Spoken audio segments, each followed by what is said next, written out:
Dans cette vidéo, Shanghai, comme vous ne l'avez jamais visité, on vous amène dans le parc Fuxing, l'ancien parc français, le parc central de la concession française. Vous allez voir le legs en fait français à Shanghai qui est parfois assez étonnant. Alors commençons tout de suite avec des photos historiques pour remettre ça dans son contexte. Allons-y. À l'origine, le parc était situé sur l'ancien village de Gujiatai, Kukaza en Shanghai. À la fin du 19e siècle, ce terrain jouxtait la concession française. C'est en 1900 que les Français y ont installé une caserne avant de transformer le terrain en parc. Puis, avec les agrandissements successifs de la concession, le parc s'est retrouvé dans la ville. Et maintenant, sous la surveillance de Marx et Engels, allons à la rencontre de Thibaut qui va nous expliquer les influences françaises dans ce parc. Bonjour David. Bonjour Thibaut. Donc nous sommes ici dans la partie nord du parc qui est aménagé comme un jardin à la française parce qu'il a été aménagé donc à partir de 1909 par un architecte paysagiste du nom de Papeau et il a ensuite connu plusieurs retouches successives. Derrière moi, vous pouvez admirer un des monuments emblématiques de ce jardin à la française, la fontaine, entourée de parterres de fleurs à la forme symétrique, également des roseraies. Le parc est traversé par un axe nord-sud bordé de platanes. Cet axe nord-sud permet de distribuer les différentes parties du parc constituées d'espaces semi-ouverts.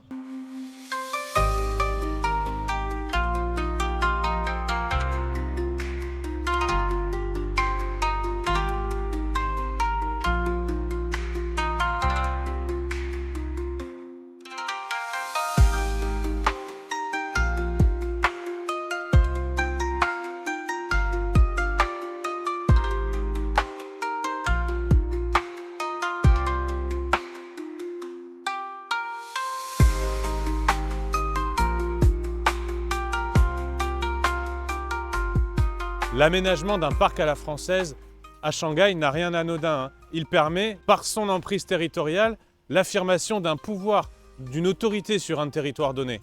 À la fin de la Seconde Guerre mondiale, la concession française est rétrocédée à la Chine. C'est en 1946 que le parc prendra son nom actuel, le parc Fuxing, parc de la Renaissance. On va aller voir Christophe qui va nous parler de la partie chinoise du parc. Exactement, allons-y.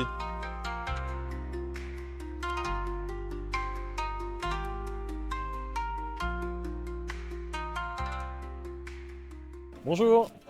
Bonjour Christophe.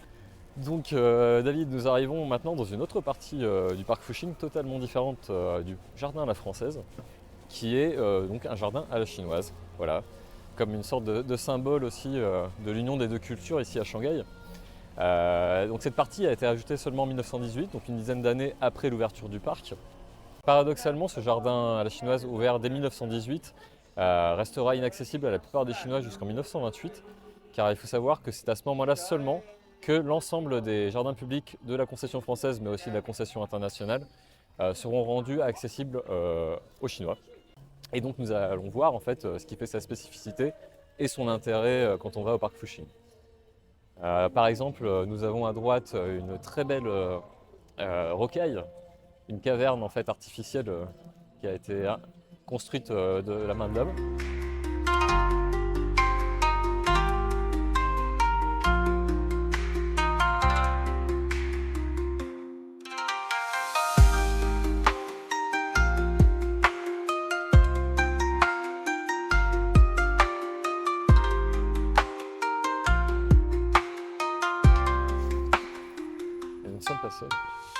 Ah, c'est pas mal.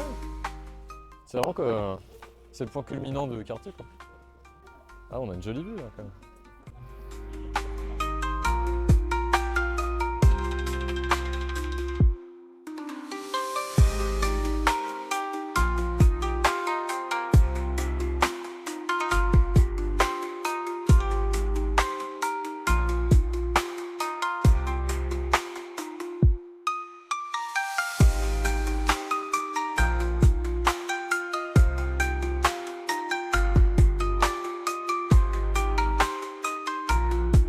Alors ce qu'il faut savoir, c'est que le parc Fuxing a subi une importante restauration en 2007, qui est l'œuvre d'un cabinet québécois d'ailleurs.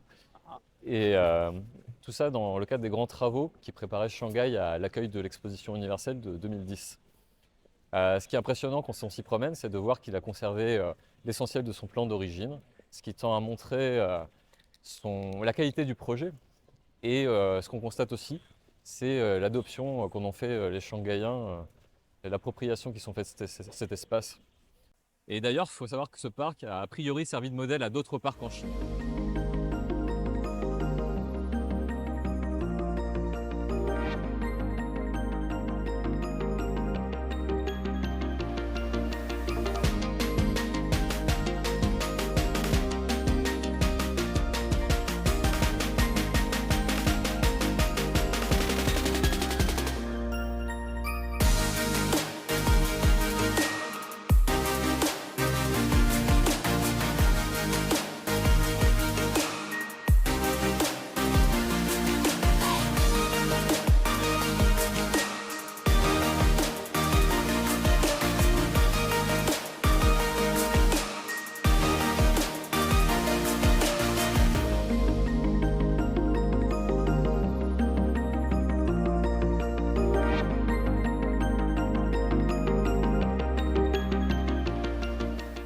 On espère que vous avez apprécié cette immersion dans l'histoire française de Shanghai. N'oubliez pas de liker, de vous abonner et de partager ce vlog.